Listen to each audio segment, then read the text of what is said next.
So today we are going to see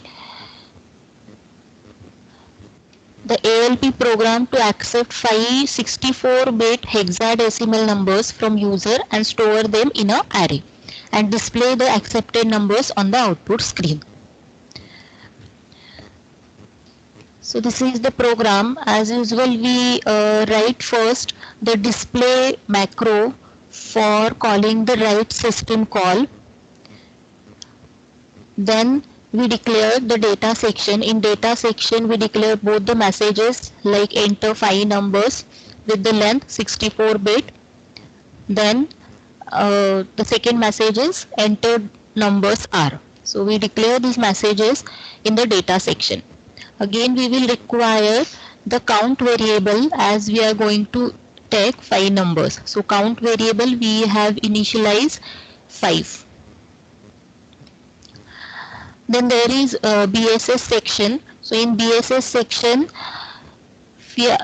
we declare the uninitialized variables, right? So uninitialized variables, like array we have declared here, and with the number of bytes as 100.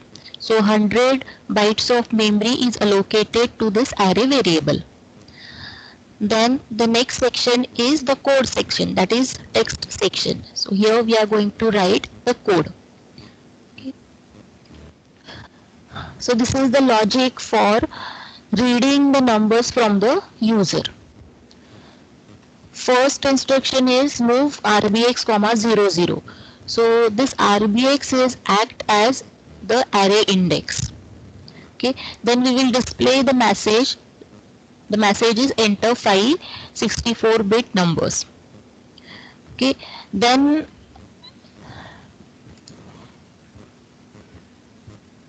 here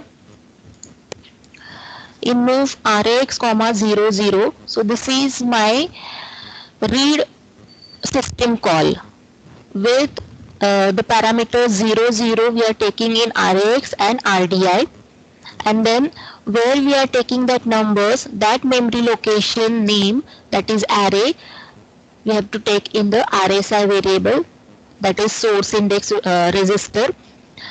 Then in RDX we have to take the length. So first number length is 17 byte.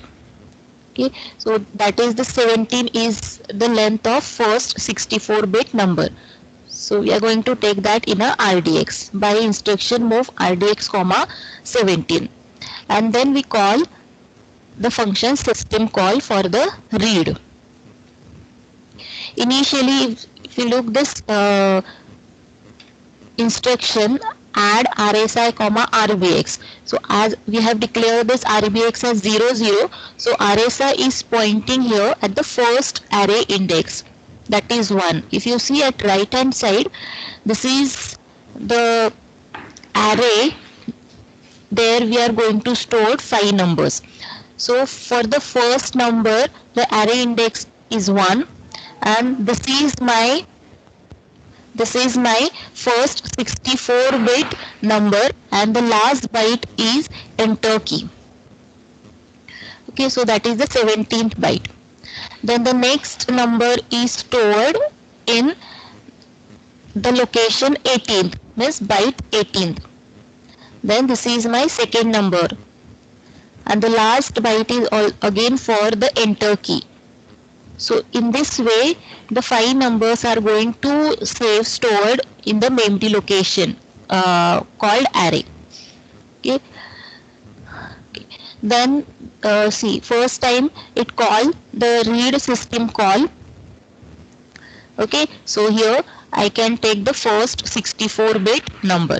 64-bit number means how many bytes? 16 byte. Okay, so 16 digits. So 16 digits I have to take from the user for the first number.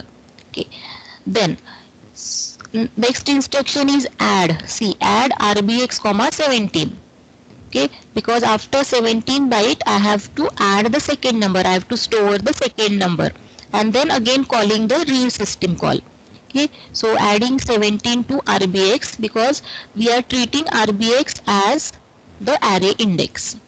Then decrement the count variable. Count we have initialized as 5. So decrement it by 1. So it becomes 4.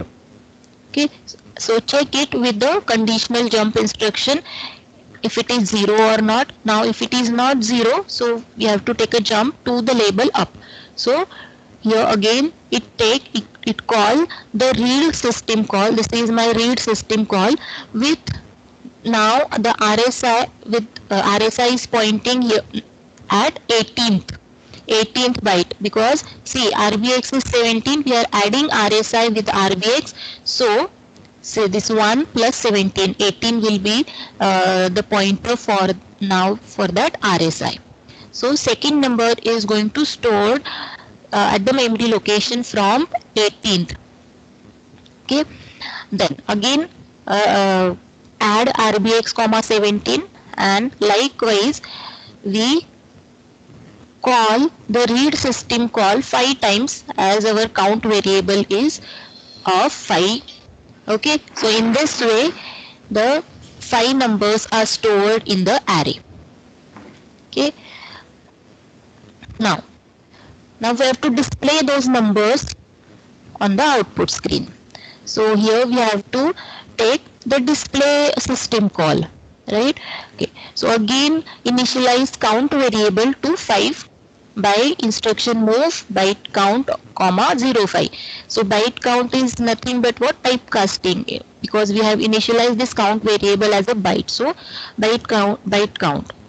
So your count variable contains now 5.